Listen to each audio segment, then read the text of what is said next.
அன்பிற்கினிய நேயர்கள் அனைவருக்கும் என்னுடைய ஆங்கில புத்தாண்டு வாழ்த்துக்கள். நான் உங்கள் கல்வடங்கம் சத்யநாராயண சர்மா பேசுகிறேன். இன்னைக்கு அந்த ஆங்கில புத்தாண்டு எப்படிப்பட்ட பலன்களை 12 ராசிக்கும் தரப்போகிறது, இந்தியாவுக்கு பொதுவான பலன்கள் எப்படி இருக்க போகிறது அப்படிங்கிறத தான் இப்போ பார்க்க போகிறோம். அதாவது 1/1/2024 அன்று பஞ்சமி திதி திங்கட்கிழமை கன்னியா லக்னத்தில் சிம்ம ராசியில் மகம் நட்சத்திரத்தில் இந்த ஆங்கில புத்தாண்டு இனிதே பிறக்க போகின்றது. மகம் நட்சத்திரம்னாலே ஜகத்தை ஆழ்வாங்க அப்படின்னு ஒரு முதுமொழி இருக்கு. ரொம்ப விசேஷமான நட்சத்திரம்.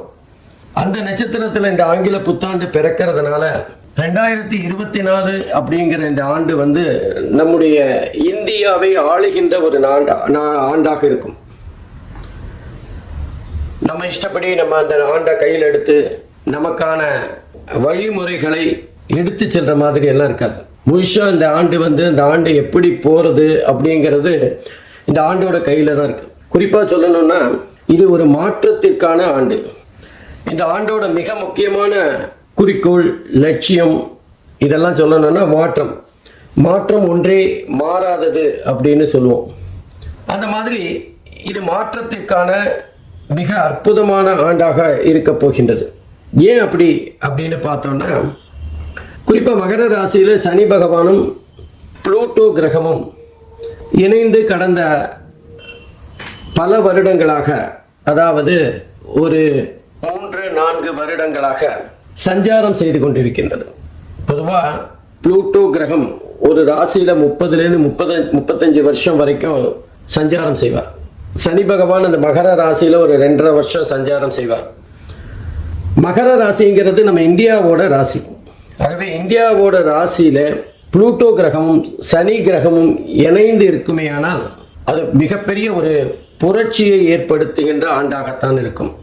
அதுவும் குறிப்பா ஜனவரி மாதம் 17ஆம் தேதி 2023 திருக்கணிதப்படி சனி பகவான் கும்பராசிக்கு பயிற்சி ஆகிறார்.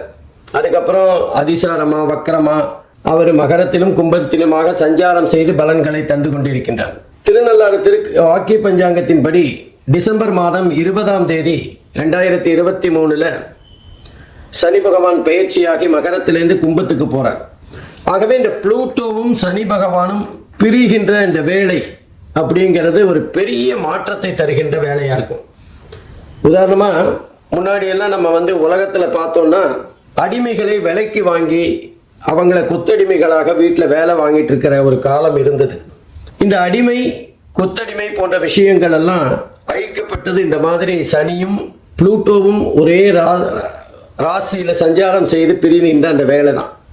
ப்ராட்டஸ்டன்ட் அப்படிங்கிற ஒரு பிரிவு கிறிஸ்தவர்களிடம் இருக்கின்றது.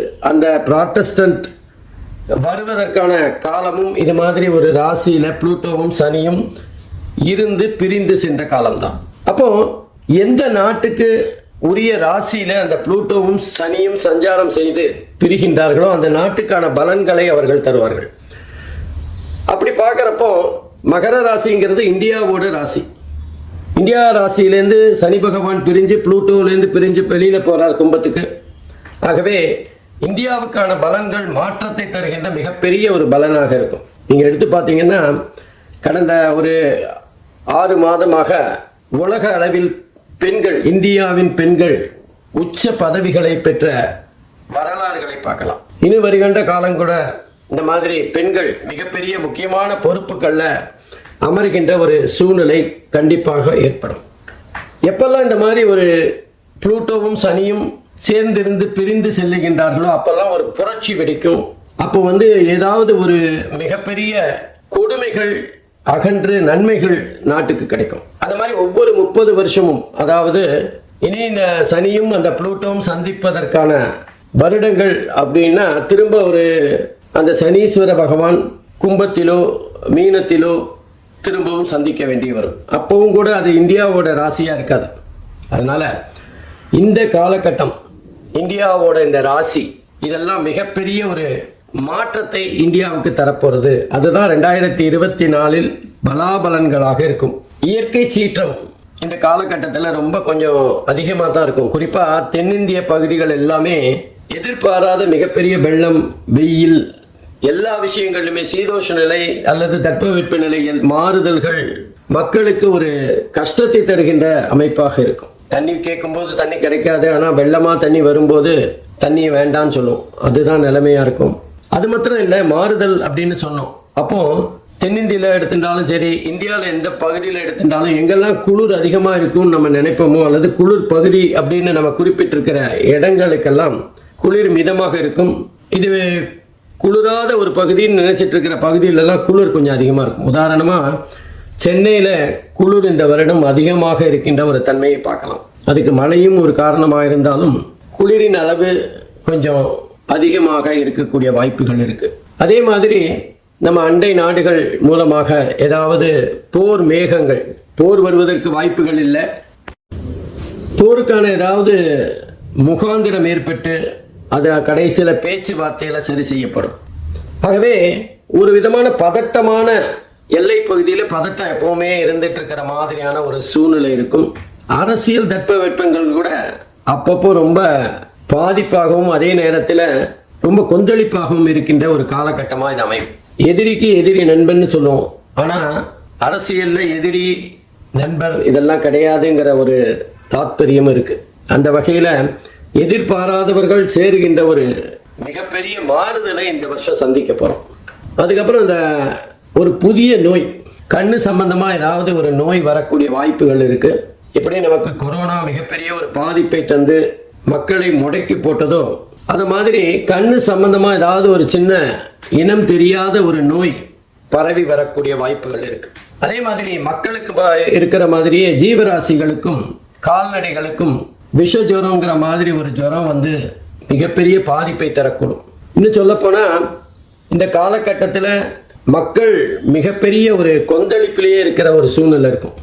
ஏதோ நிம்மதி இல்லாத ஒரு காலகட்டமாக இந்த 2024 நகர்ந்து செல்லும்.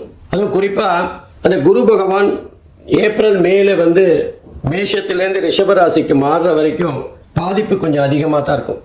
நம்ம ஒன்று நினைக்க அது ஒன்று நடக்கிற மாதிரியான சூழ்நிலைகள் ஏற்படும். அங்கங்கே பார்த்தீங்கன்னா அந்த தொழில்நுட்பம், கணினி சம்பந்தப்பட்ட தொழில்நுட்பம் மிகப்பெரிய மேன்மையை இந்த காலத்தில் அடையும், உச்சத்தை அடைகின்ற காலமாக இருக்கும்.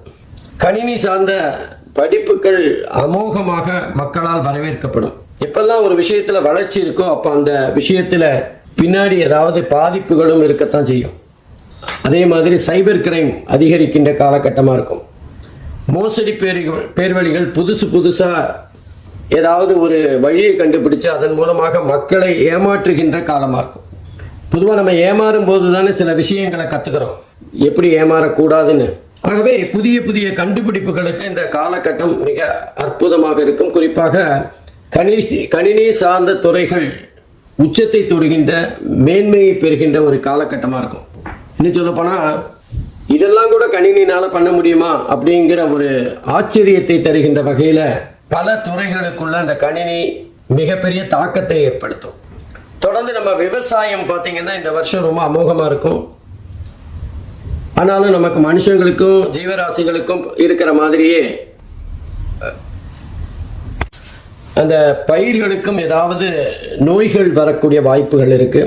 அதற்கான புதிய மருந்து கண்டுபிடிக்கின்ற காலகட்டமாக இருக்கும். குறிப்பாக மருத்துவத்துறையின் மிகப்பெரிய அறுவடையை இந்த வருஷம் நம்ம பார்க்கலாம். பல விஷயங்களுக்கு அவங்க வந்து முன்னுதாரணமாக இருப்பார்கள். பல விஷயங்கள் புதுசாக கண்டுபிடிக்கக்கூடிய காலகட்டமாக இருக்கும். மக்கள் வந்து நட்பாக வாழ்வதை விட்டுவிட்டு எதிரிகளாக வாழ்கின்ற ஒரு சூழ்நிலை ஏற்படும். யாருக்கு யார் எதிரின்னே தெரியாத ஒரு கட்டம். எனக்கு பிடிச்சவங்க இவங்க, உங்களுக்கு பிடிச்சவங்க இவங்க, ஆகவே நம்ம 2 பேரும் எதிரிங்கிற மாதிரி சம்பந்தமே இல்லாமல் யாருக்காகவோ கண்ணுக்கு தெரியாத யாருக்காகவோ இவர்கள் சண்டை போட்டுக் கொள்கின்ற, தினசரி பார்த்து கொண்டிருக்கின்றவர்கள் சண்டை போட்டுக் கொண்டிருக்கின்ற ஒரு அதிசயம் நடக்கும். இதெல்லாம் மக்களுக்கு புரியறதுக்கு கொஞ்சம் நாள் ஆகும். இந்த 2024 முழுவதுமாகவே ஒரு குழப்பமான ஆண்டாகத்தான் இருக்கும். எப்பவுமே நம்ம ஒரு மாற்றம் ஏற்படுகிறதுனா அதுக்கு முன்னாடி மிகப்பெரிய குழப்பம் இருக்கணும். ஆகவே குழப்பத்துக்கு பிறகு அந்த குழப்பத்துக்கு விடையாக மிகப்பெரிய ஒரு மாற்றத்தை சந்திக்கின்ற ஆண்டாக இருக்கும். ஏற்கனவே சொன்ன மாதிரி மாற்றம் ஒன்றுதான், மாற்றம் இல்லாதுன்போம். அந்த மாதிரி நிறைய மாற்றங்களை சந்திக்கின்ற ஆண்டாக இந்த ஆண்டு இருக்கும். எது எப்படியானாலும் மக்கள் மிகப்பெரிய பாதிப்பை பெற்றாலும் முடிவில் சுபம், சினிமாவில் சுபம்னு போட்டு நல்ல சந்தோஷமான சூழ்நிலையை ஏற்படுத்துகிற மாதிரி இந்த 2024 இறுதி சில மாதங்களில் ரொம்ப ரொம்ப ரிலாக்ஸ்டாக மக்கள் சந்தோஷமாக இருக்கின்ற ஒரு காலகட்டமாக இருக்கும். ஆகவே இந்த 2024 மக்கள் எல்லாம் பெற்று எல்லா வகையிலும் முன்னேற்றங்களை அடைவதற்கு இறைவனை பிரார்த்திக்கின்றேன். ஒவ்வொரு ராசிக்கு எப்படிப்பட்ட பலன்களை தரப்போறதுங்கிறத பார்க்கலாம். அன்பிற்கினிய விருச்சிக ராசி அன்பர்களே, 2024 ஆங்கில புத்தாண்டு விருச்சிக ராசி அன்பர்களுக்கு எப்படிப்பட்ட பலன்களை தரும் அப்படிங்கிறத பார்க்க போகிறோம். இந்த விருச்சிக ராசிக்கு அர்த்தாஷ்டம சனி அப்படிங்கிற 4வது இடத்துல சனி பகவான் சஞ்சாரம் செய்கிறார். 5வது இடம் என்று சொல்லப்படுகின்ற பூர்வ புண்ணிய ஸ்தானத்தில் ராகு பகவான் சஞ்சாரம் செய்கிறார். குரு பகவான் 6வது இடத்துல ஒரு 4 மாதம், அதுக்கப்புறம் ஒரு 7-8 மாதம் 7வது இடத்துல சஞ்சாரம் செய்து பலன்களை தர இருக்கின்றார். கேது பகவான் அற்புதமாக 11வது இடத்துல சஞ்சாரம் செய்து பலன்களை தரப்போகிறார். இந்த அமைப்பெல்லாம் பார்க்குறப்போ விருச்சிக ராசிக்கு சிறப்பான 2024 இருக்கும் அப்படின்னு தான் சொல்லணும். நிறைய பேர் அர்த்தாஷ்டம சனி அப்படின்னா பயந்துடுறாங்க. அதாவது அஷ்டம சனியில் பாதி கெடுபலன்களை அர்த்தாஷ்டம சனி தரும் அப்படிங்கிற மாதிரி எல்லாம் சொல்லிட்டு இருப்பாங்க. சனி தன்னோட சொந்த வீட்டில் உட்கார்ந்துருக்கார்.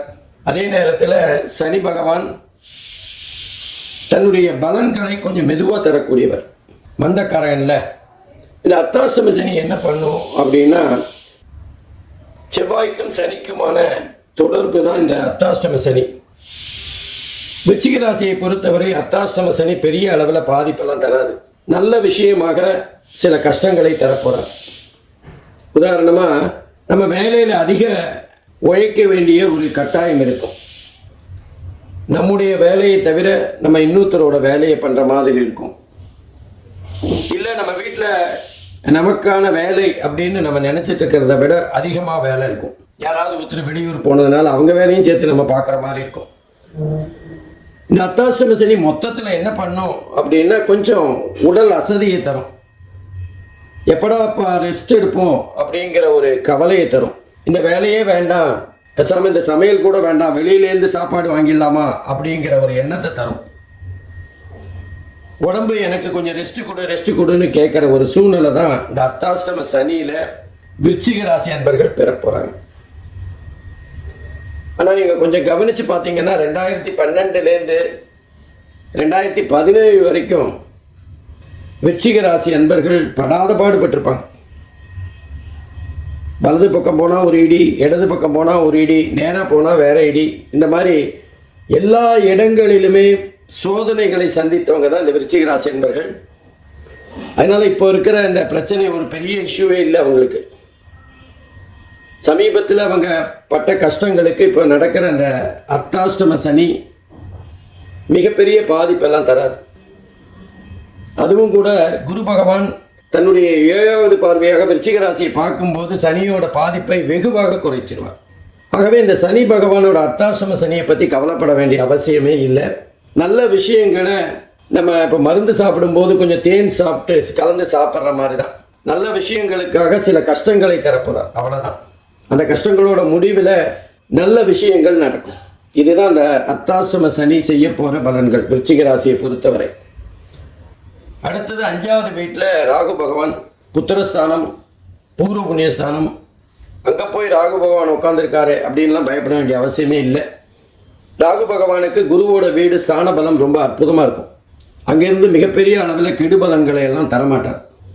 என்ன ஒரு கஷ்டப்பட்டு போராடி சம்பாதிக்கின்ற ஒரு சூழ்நிலையை ஏற்படுத்துவார். அப்படியே ஜாலியாக உட்காந்து சம்பாதிக்கிறத விட உழைச்சி சம்பாதிக்கிற ஒரு சூழ்நிலையை ஏற்படும்.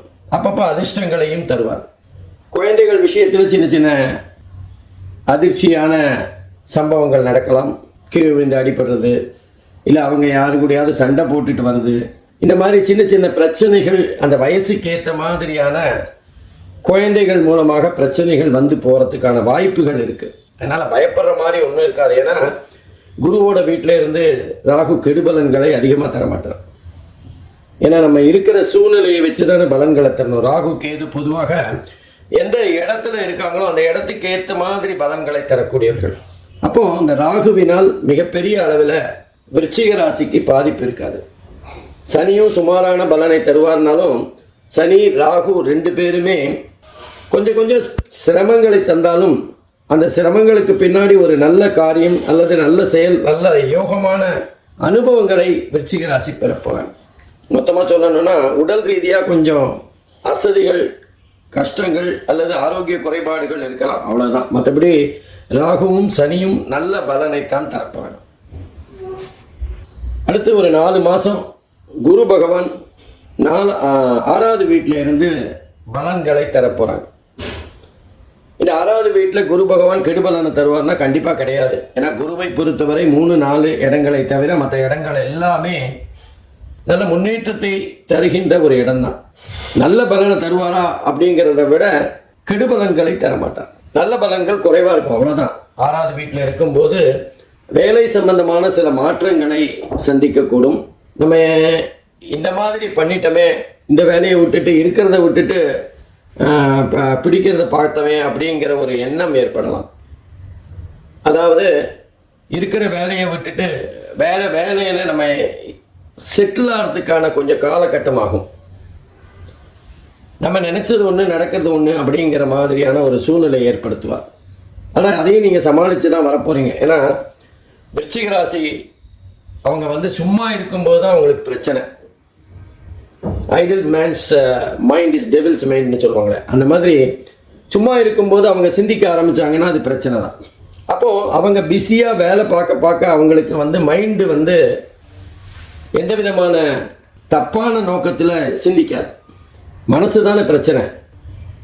ஆகவே விருச்சிக ராசிக்கு குரு பகவான் 4வது வீட்டில் 6வது வீட்டிலேருந்து சில வேலை மாற்றங்கள், பதவி உயர்வு, கொஞ்சம் அதிகப்படியான பணம் இதையெல்லாம் தரத்தான் போகிறார். அதனால் அதில் எந்த சந்தேகமும் இல்லை. ஆனால் கொஞ்சம் எல்லாத்துக்குமே சில கஷ்டங்களை தந்து தான் நல்லதை பண்ண போகிறார். அடுத்த 7-8 மாதம் பார்த்தீங்கன்னா குரு பகவான் அற்புதமான இடங்கள், அதாவது 7வது வீடு கலத்திரஸ்தானத்தில் அந்த விருச்சிக ராசியே பார்க்குறார். அந்த குருவோட அந்த பார்வை ரொம்ப அமக்கலமாக இருக்க போகிறது. இது வரைக்கும் 4 மாதம் பட்ட கஷ்டங்கள், சனியால் ஏற்பட்ட பாதிப்பு, ஏன்னா சனி 10வது வீடாக விருச்சிக ராசியை பார்க்குறார். அந்த 10 அப்படிங்கிறது ஜீவனஸ்தானம். அந்த சனியோட பார்வையினால தான் வேலையில் சில குழப்பங்கள், வேலையில் சில அதிருப்திகள் இதெல்லாம் வரலாம். ஆனால் அந்த குருவோட பார்வை கிடைக்கிறதுனால அந்த அதிருப்தியே நமக்கு நன்மையாக மாறிடும், நல்லதாக மாறிடும். இல்லைன்னா முடிவு சுபமாக இருக்கும். ஆகவே குருவோட 7வது வீட்டிலேருந்து பார்க்குற பார்வை விருச்சிக ராசி என்பர்கள் வேலை செஞ்சாலும் சரி, தொழிலில் இருந்தாலும் சரி, வியாபாரம் செஞ்சாலும் சரி மேன்மையாக இருக்கக்கூடிய வாய்ப்புகள் இருக்குது. குறிப்பாக பார்த்தீங்கன்னா குரு 7வது வீட்டில் இருக்கும்போது நம்முடைய கூட்டு தொழில் பண்ணிகிட்ருக்கோன்னு வச்சுக்கோங்களேன். 2 பேரோட சேர்ந்து நம்ம ஒரு தொழில் பண்ணிகிட்ருக்கோன்னா அதில் அவங்களோட ஒத்துழைப்பு ரொம்ப அற்புதமாக இருக்கும். எதிர்பார்த்ததை விட அவங்க நல்லது நமக்கு பண்ணுவாங்க. நீங்கள் போங்க சார், நான் பார்த்துக்கிறேன், நீங்கள் உங்களோட பிரச்சனையை பார்த்துக்கோங்க, நான் இதை கவனிச்சுக்கிறேன், பிஸ்னஸை பற்றி கவலைப்படாதீங்க அப்படின்னு சொல்லக்கூடிய நம்பிக்கையான கூட்டாளிகள் கிடைப்பாங்க. முக்கியமாக 6வது வீட்டில் குரு இருக்கும்போது எதிரிகளை வெல்லலாம். நமக்கு பின்னாடி முதுகிற்கா யாராவது குத்துறவங்க இருந்தால் அவங்களோட எதிர்ப்புகளை சமாளிக்கக்கூடிய திறமையை 6வது வீட்டில் குரு இருக்கும்போது தருவார். ஆகவே குருவை பொறுத்தவரை 6-7 அமைப்பு என்பது விருச்சிக ராசிக்கு கிடைச்ச ஒரு அற்புதமான அமைப்பு தான். அதை தொடர்ந்து நமக்கு கேது பகவான், கேது 11வது வீட்டில் லாபஸ்தானத்தில் அற்புதமாக உட்காந்துருக்கார். ராகு, கேது, சனி பகவான் 3 பேருக்குமே 3, 6, 10, 11 ஆகிய இடங்கள் சிறப்பானது. அந்த வகையில் கேது பகவான் 11வது இடத்துல லாபஸ்தானத்தில் இருக்கிறதுனால வேலை செய்கிறது, தொழில் மூலமாக, விவசாயம் மூலமாக, அல்லது அரசியலில் இருந்தாலோ கலைத்துறையில் இருந்தாலோ வருமானத்துக்கு எந்த கஷ்டமும் இருக்காது. தேவையான வருமானம் வந்துடும், நமக்கு கிடைக்க வேண்டிய பொருள் நமக்கு தேடி வந்துடும். கையில் கொஞ்சம் பணம் புரண்டு கொண்டு இருக்கின்ற சூழ்நிலையை பார்க்கலாம். எப்போல்லாம் கையில் பணம் இருக்கோ பாதி கவலைகள், எவ்வளோ பெரிய பிரச்சனையாக இருந்தாலும் அதை தூசியாக பார்க்கக்கூடிய தன்மை ஏற்படும். கையில் பணம் இல்லாத போது சின்ன விஷயமாக இருந்தாலும், சின்ன பிரச்சனையாக இருந்தாலும் அது பூதாகரமாக தெரியும். ஆகவே இந்த கேதுவோட 11வது இடத்துல அமைப்பு விருச்சிக ராசிக்கு ஒரு வரப்பிரசாதம் தான். குருவும் அற்புதமாக இருக்கார், கேதுவும் அற்புதமாக இருக்கார். ராகுவும் பெரிய அளவில் பாதிப்பு தரப்போறதில்ல குரு வீட்டிலேருந்து. ஆகவே விருச்சிக ராசிக்காரர்களுக்கு நல்ல பலன்கள் இந்த புத்தாண்டில் ரொம்ப கிடைக்க போகிறது. நல்ல பலன்கள் அப்படிங்கிறத விட கடந்த ஆண்டுகளில் சந்தித்து கொண்டிருந்த மன ரீதியான பல பிரச்சனைகள் இல்லாமல் இருக்கும். சந்தோஷமான செய்திகள் வந்து விழும். சுற்றி இருக்கிற சூழ்நிலைகள்லாம் நல்லா இருக்கும். நம்மளை சுற்றி இருக்கிற நம்ம உறவுகள் எல்லாமே நல்லது நடக்கும்போது அது அவங்களுக்கு சந்தோஷத்தை அதிகமாக தரும்ல. அந்த அமைப்பு இந்த காலகட்டத்தில் விருச்சிக ராசிக்கு இருக்கும். ஏன்னா விருச்சிக ராசியை பொறுத்தவரை அவங்கள பற்றி கவலைப்படுறதோட சுற்றி இருக்கிறவங்களை பற்றி அதிகமாக கவலைப்படுறது தான் அவங்களோட மிகப்பெரிய கவலை. அந்த பிரச்சனைகள்லாம் இனிமேல் இருக்காது. சுற்றி இருக்கிறவங்க கிட்டேருந்து நல்ல நல்ல செய்திகள் வரும்போது மனசுக்கு கொஞ்சம் தெம்பாக இருக்கும். அந்த சந்தோஷமே இவங்களோட செயல்பாட்டை அதிகரிக்கும். உடல் ரீதியாக ஆரோக்கியம் போன்ற விஷயங்களில் நிறைய நல்லது நடக்கும். 7வது வீட்டில் குரு இருக்கிறதுனால திருமண காலத்தில் இருக்கிறவங்களுக்கு திருமணம் நடக்கும், புத்திர பாக்கியம் உண்டாகும். நல்ல விஷயங்கள் இந்த விருச்சிக ராசி அமைப்புக்கு இந்த புத்தாண்டு, ஆங்கில புத்தாண்டு மிக சிறப்பான பலன்களை தரப்போகுது. நன்றி, வணக்கம்.